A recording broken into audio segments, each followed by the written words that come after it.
जय हिंद दोस्तों, वंदे मातरम। राहुल गांधी अक्सर अपने ट्वीट्स को लेकर विवादों में आ ही जाते हैं।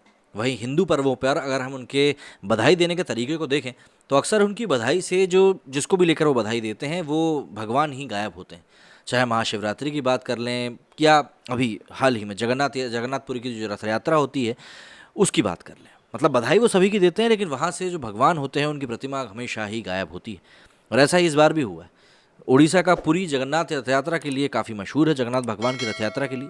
और इस बार भी उन्होंने कुछ ऐसी ही बधाई दी है जिसमें कि भगवान जगन्नाथ उनकी बधाई में दिखाई नहीं दे रहे हैं, और नेटिजन्स ने इसी चीज़ को पकड़कर अब एक बार फिर से पुराने गड़े मुर्दों को उखाड़ना शुरू कर दिया है। उड़ीसा का पवित्र शहर पुरी भगवान जगन्नाथ की प्रसिद्ध रथ यात्रा उत्सव मनाने के लिए तैयार है।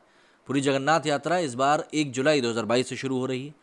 विदिता अनुष्ठान के बाद गुरुवार को ही भगवान जगन्नाथ, उनके भाई बलराम और बहन सुभद्रा के रथों को खींचकर मंदिरों के सिंहद्वार के सामने रख दिया गया था। भगवान जगन्नाथ का रथ खींचकर पुण्य कमाने की इच्छा रखने वाले लाखों भक्त पुरीधाम पहुंच चुके हैं। रथ यात्रा का समापन 12 जुलाई को होगा। वहीं इसे लेकर शुभकामना देते वक्त भी राहुल गांधी हिंदू देवी देवताओं से एक बार फिर कन्नी काटते हुए नजर आए। खासतौर पर यह बात राहुल गांधी की है। तमाम लोगों की तरह कांग्रेस के पूर्व अध्यक्ष राहुल गांधी ने भी रथ यात्रा की बधाई दी। हालांकि राहुल गांधी की बधाई से भगवान जगन्नाथ, बलराम और सुभद्रा गायब थीं। उन्होंने बधाई देते हुए लिखा कि सभी देशवासियों को महाप्रभु श्री जगन्नाथ रथ यात्रा के पावन अवसर पर हार्दिक शुभकामनाएं।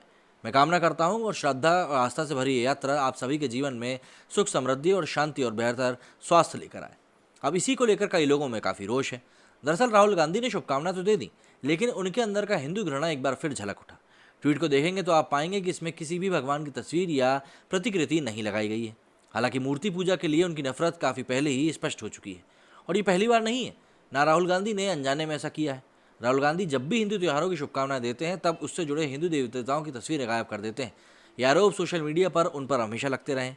पिछले साल भी जगन्नाथ यात्रा की शुभकामनाएं देते हुए उन्होंने भगवान की तस्वीर नहीं लगाई थी, और उन्होंने एक ऐसी ही सिंपल सी फोटो पोस्ट कर दी थी जिसमें कि सूर्योदय होता हुआ दिखाई दे रहा था।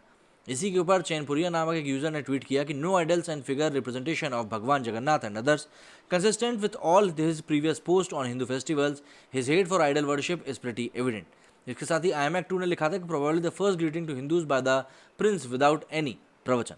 सीधी सी बात है, लेकिन इसके बाद भी कई सारे प्रोपेगेंडा लोगों ने ढूंढ ही लिए। दरअसल इसके अलावा गणेश चतुर्थी पर भी उन्होंने लोगों को शुभकामनाएं तो दी थी, लेकिन भगवान गणेश की तस्वीर लगाने से परहेज किया था।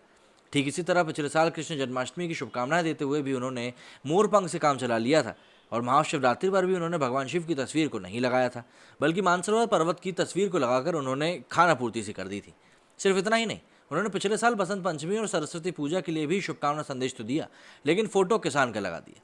सरस्वती पूजा के बहाने के यहाँ पर राहुल गांधी ने राजनीतिक खेल करने की कोशिश करी, लेकिन सोशल मीडिया यूजर्स ने उनको पकड़ लिया।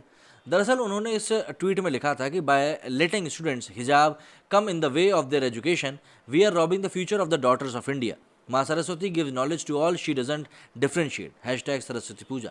राहुल गांधी यहीं पर नहीं रुके थे। उन्होंने सरस्वती पूजा की शुभकामनाएं देने के 2 घंटे के भीतर ही सरस्वती पूजा को हिजाब से जोड़ते हुए ट्वीट किया था कि छात्राओं की शिक्षा के बीच हिजाब को आने देना भारत की बेटियों का भविष्य बर्बाद करने जैसा है। माँ सरस्वती सबको ज्ञान दे, किसी में भेदभाव वो नहीं करती। बता दें कि राहुल गांधी का ये ट्वीट कर्नाटका के हिजाब विवाद के संदर्भ में था, जहां पर कुछ मुस्लिम छात्राएं स्कूल यूनिफॉर्म पहनने के नियमों का पालन करने से इनकार कर रही थी।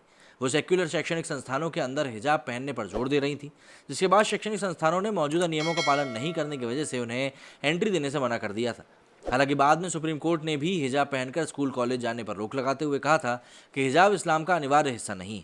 हालांकि राहुल गांधी हिंदुओं को शुभकामनाएं देने के लिए भी हिजाब विवाद को घसीटकर राजनीति करने की कोशिश करते ही रहते हैं, और इस बात भी कुछ ऐसा ही हुआ है। जबकि उनकी जगन्नाथपुरी यात्रा के लिए जो उन्होंने ट्वीट किया है उसमें लोगों ने कुछ इसी तरह की बातें पकड़ ली। मेरी स्टूडियो फिलहाल इतना ही। जय हिंद, जय भारत।